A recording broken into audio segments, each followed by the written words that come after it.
Good morning, everybody. At least it's morning here for me. It's about 8 a.m. at this point, and I just came out to check on my garden, which I'm happy to say is doing fantastic. It's finally starting to look like a garden right now because things are sprouting. I did a lot of stuff by seed out here. It's all starting to sprout, and there's green things. You can tell where the carrots are and the spinach is. Like, it's very exciting. I still have quite a few things that I'm growing indoors in little containers that I will transplant out here in a few weeks.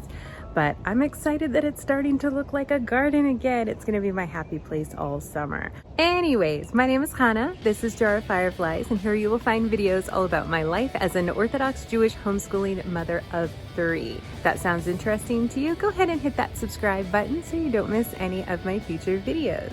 In the meantime, I'll tell you what we're gonna be doing today. Okay, so while I'm filming this, it is still the middle of Passover. It is Friday, and so we have Shabbat tonight, and then one more day of Yom Tov, one more holiday day on Sunday.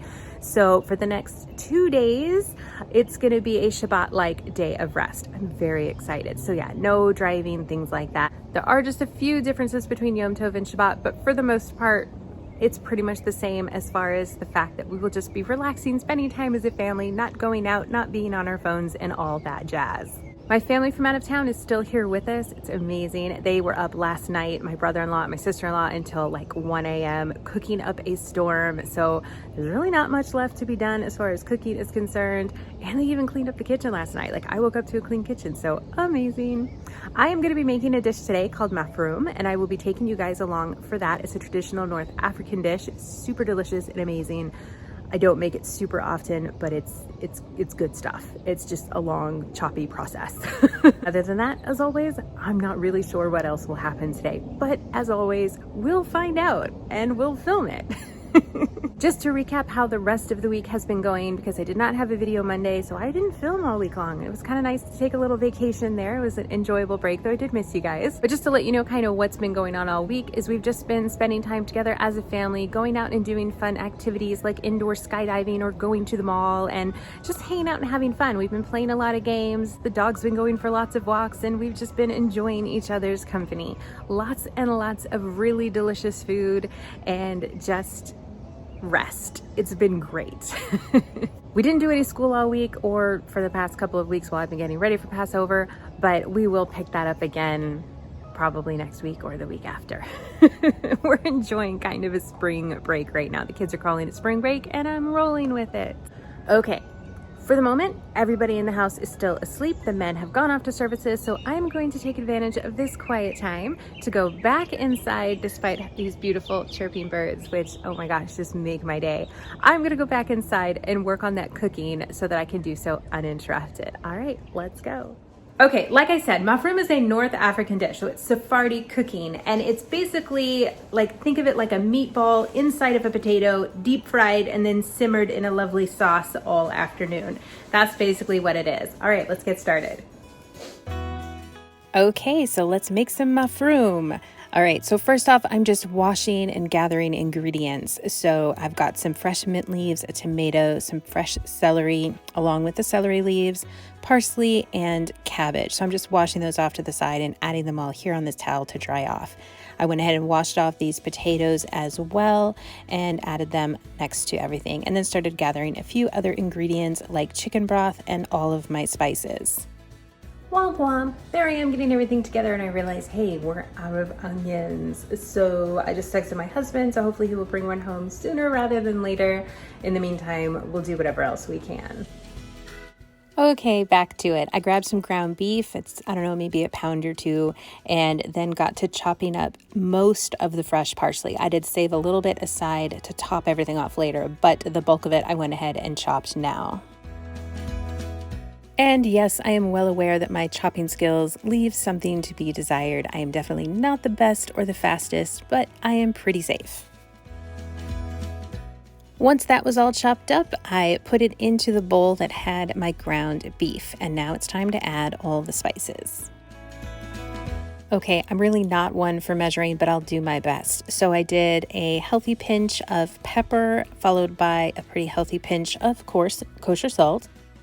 After that, I just added a very healthy dash / sprinkling of Baharat spice, also known as allspice, as well as ground turmeric, paprika, and cinnamon.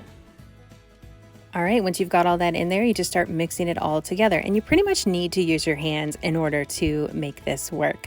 But yeah, just do that for a few minutes until it's all very well mixed together. Okay, once that was well and mixed, I pushed that bowl aside just to let those flavors meld while I worked on everything else. And to start with, I wanted to chop up the rest of the vegetables that I needed for the sauce. So I used about, I don't know, what is that, like 5 different celery stalks, just normal size. After those were chopped, I set them aside on a plate, and then I grabbed the cabbage, which I chopped up those leaves into pretty good sized pieces. I also set that aside on a separate plate as well to save for later.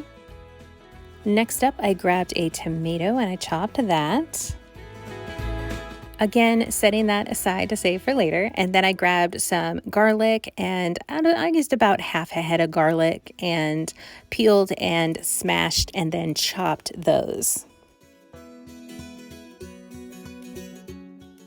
All right, with everything all chopped and prepped over there, I grabbed my potatoes and started to peel those. I'm an incredibly slow potato peeler. Again, I guess safe but slow. And so I will zoom forward, and you do not have to watch me peel 15 potatoes. Okay, once I had all of the potatoes peeled, I grabbed my knife and I sliced them all in half so that the two halves would be on the thinner side and not on the super wide side, if that makes sense. Okay, with all of the potatoes sliced in half, it's time to stuff them with the meat. So I just grab a small little handful of that meat mixture, just kind of eyeball it, and I put it between the 2 potato halves, and I push the potato halves together and kind of squeeze in the sides so that everything sticks and that it's kind of smooth around the whole thing. So it's sort of like a big ball at this point. Now it's just a matter of repeating until they are all done.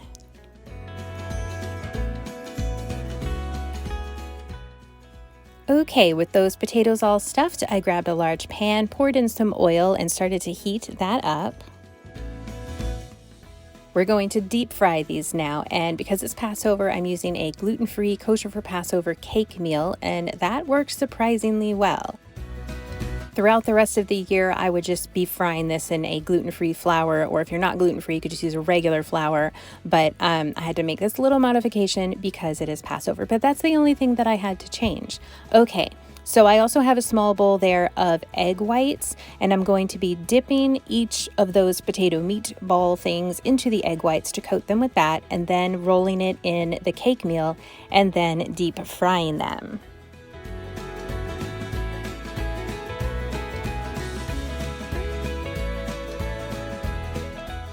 Okay, y'all know the drill. I'm just going to repeat until these are all done. Now, I didn't completely submerge them in oil, so I did need to flip these over halfway through, and I did about 5 or 6 at a time while I was going through this process of frying these. You don't need to worry about cooking the meat all the way through because they're going to get cooked when we simmer them later on. All right, when I was ready to pull them out, I just used these big tongs so that I wouldn't get hot oil on myself, and then I put them on a plate with some paper towels to kind of drain off some of the oil. All right, then I just repeated the process again until they were all finished, and that's what they look like. They should be like a nice kind of golden brown color, and let's move on to making the sauce. All right, while I was in the middle of all of that cooking, my husband did bring home the onion, so I went ahead and chopped that now. Okay, so I drained the oil out of the pan, and then I'm going to just add the onion right back into that same pan and fry it in the oil that is left in the pan. I didn't wash the pan, I just drained it. After that had sauteed in there enough to kind of soften up the onion a little bit, I added in the celery and the garlic and then sauteed that as well.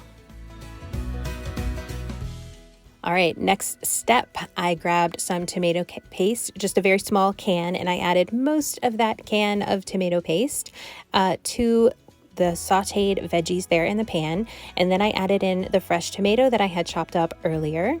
I gave that a little stir, mixed it together, and then I just put the lid on the pan and I let that sit and cook for about 10 minutes. I took advantage of those 10 minutes to go ahead and chop that remaining parsley that I had, as well as the celery leaves and the fresh mint that we had been saving from earlier. All of these will go on top at the very end of our cooking process.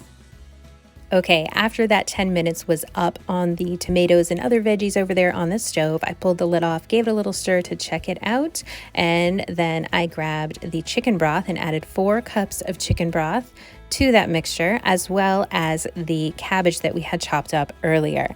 And this is going to be the base for our sauce.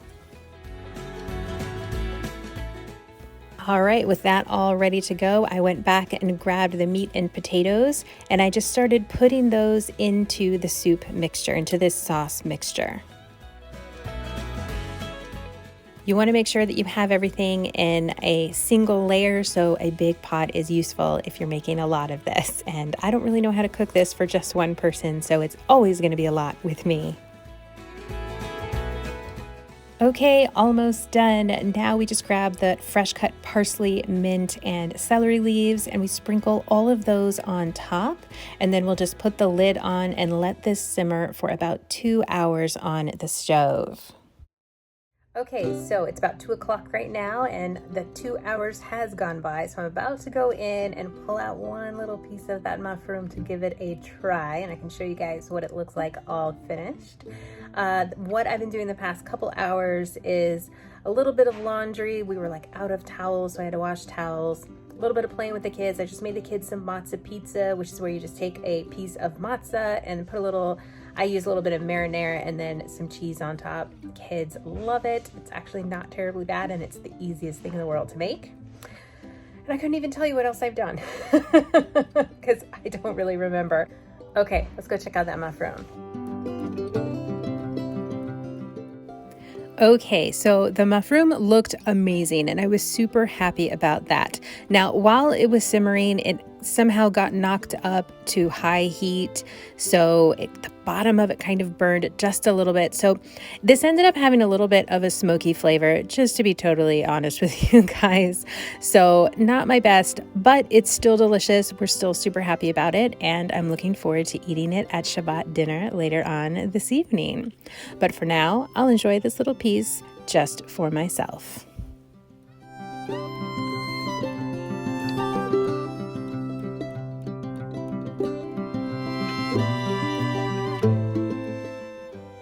After I finished eating, I went into the kitchen to start cleaning up a little bit from all of the cooking. I took the trash out and did the dishes, just a little bit of general straightening up.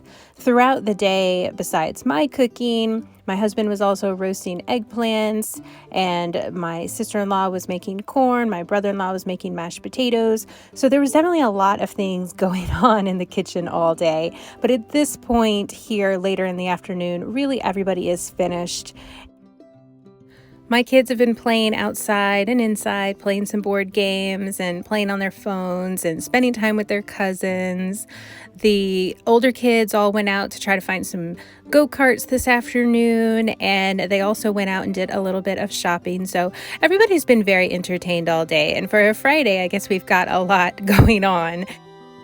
I am so happy that everybody is having a good time, that the kids are getting to enjoy their cousins, and we're getting to enjoy the whole family being here, and that everybody's holiday has been really fun for all. Like, everybody's had something that they've really enjoyed over the holidays, or many things, and that's really important to me with the holidays. I want them to be special. If you are enjoying this video, by the way, please give it a thumbs up. I would super appreciate that. It helps me know what kinds of videos you guys enjoy seeing. And if you haven't subscribed yet, please go ahead and hit that subscribe button so you don't miss any of my future videos. Even though it was early, we went ahead and got the table set just so that that was done, and the flowers there that I had already put together yesterday completed the whole look. Okay folks, it's about 5 o'clock right now, and even though the holiday doesn't start for about another 2 hours, I'm gonna go ahead and call this video a close so that I can go in and enjoy this time with my family. So thank you all so much for watching. I really appreciate it. I hope you all have a great rest of your day, and I will see you in my next upload.